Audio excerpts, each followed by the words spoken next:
Ниско и недолично однесување за носител на јавна функција. Буре реакции во јавноста за вчерашниот однос на вице-премиерот Бојан Маричек кон пратеничката Дафина Стојановска.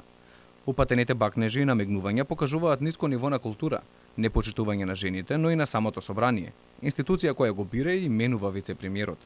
Адвокатката Марта Гусар вели дека односот кон жените во политиката е на многу ниско ниво. Не се почитува никаков кодекс или етичко однесување токму од оние кои ги носат и треба да ги спроведуваат правните акти за заштита на жените.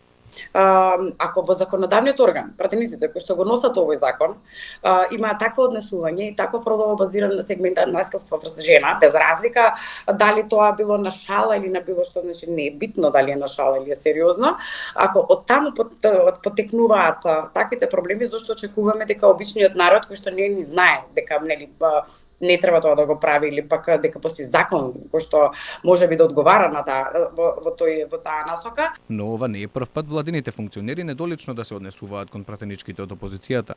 Пред само неколку месеци Димитар Ковачевски се обрати на пратеничката Бети Стаменковска со зборовите "Барем мојата жена е убава", додека таа се обидуваше да добие одговор за семејните бизниси на премиерот. Како тој, така и Маричек демантираа дека така постапиле бидејќи нема снимки како докази.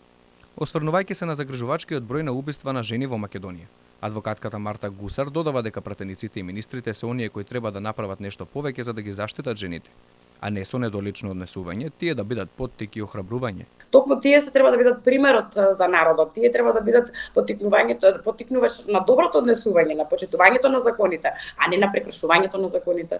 Нормално дека од секаде основата, базата е од таму. И после се понатаму стигнува до нормално однесување.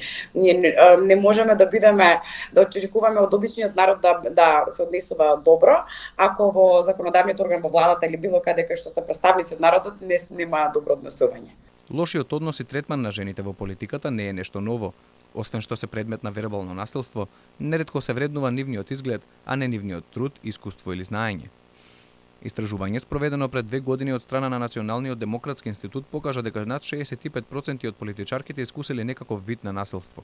Според истото истражување, најзастапени акти на насилство врз жените во политиката се говор на омраза, навреди и клевети како и сексистички закани.